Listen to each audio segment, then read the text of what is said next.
question I get asked most regularly is, how can a Bible story be for an atheist, a creationist, and a rationalist? That seems to be an impossible contradiction. The only way to really answer that question is to show you. Let's take the Babel story, which is a plot point in biblical. On the surface, it seems to be a story that stretches credulity to the absolute max.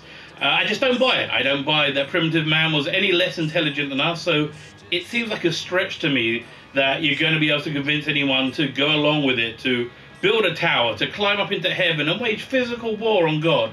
Even if any of that was possible, you're totally outgunned because your opponent is God. Now, when you look at the text, it actually becomes more oblique and confusing than before. We're given a few details, the location being the Valley of Sina, and the building materials being bricks that man made. If you're building a tower to climb up into heaven, wouldn't it make more sense to build it on the top of a mountain rather than the bottom of a valley? Probably a better approach would be to not build a tower at all and just say that heaven is at the top of this mountain, that breaks the cloud layer, like the Greeks did. The last thing you're going to want to do is build it in a freaking valley. You also don't want to use man-made bricks. The larger the structure, the stronger the building material. That's just physics. And mined stone would have been far stronger to use than man-made bricks. Now, for whatever else you think it is, the Bible is a document that's been minutely scrutinized over the centuries. So the key to making sense of this is looking at the ancient Hebraic commentaries, which gives context of the world in which this was set.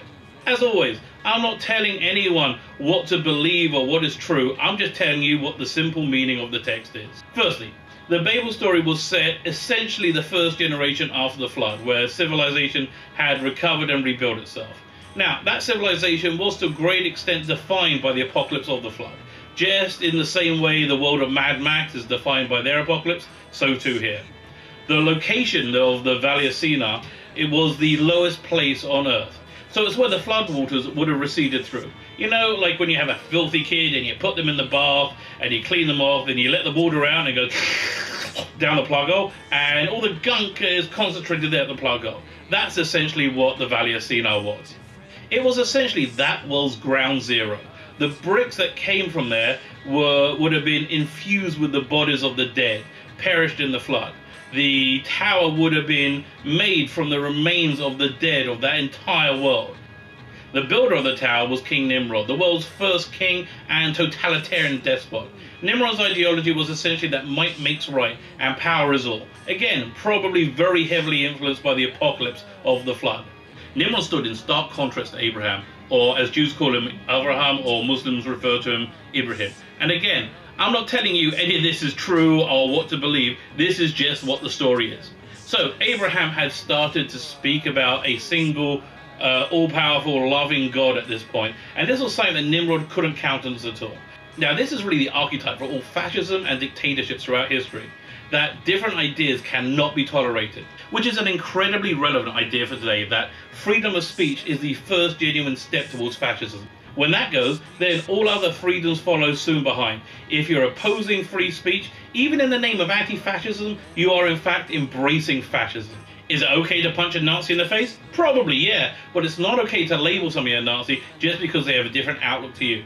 Reclassification as subhuman is a second step towards totalitarianism. That was the world of Nimrod. That was the world of the tower, built from the dead as a monument to the cruelty and the power of God, a monument to the idea that power is all. The tower was a focal point for a theological war, a war on the very ideas of kindness and compassion. Again, a story I think very relevant for today and pregnant with meaning. And that's what it is as presented in biblical. A story for everyone, a story for atheists, a story for creationists, a story for rationalists, and heaven help us, even rogues such as myself. So if I piqued your interest, go and check it out on Kickstarter right now. We've got some awesome stretch goals being added any time now. Biblical Bible stories for atheists, creationists, rationalists, and rogues, and most importantly, for you.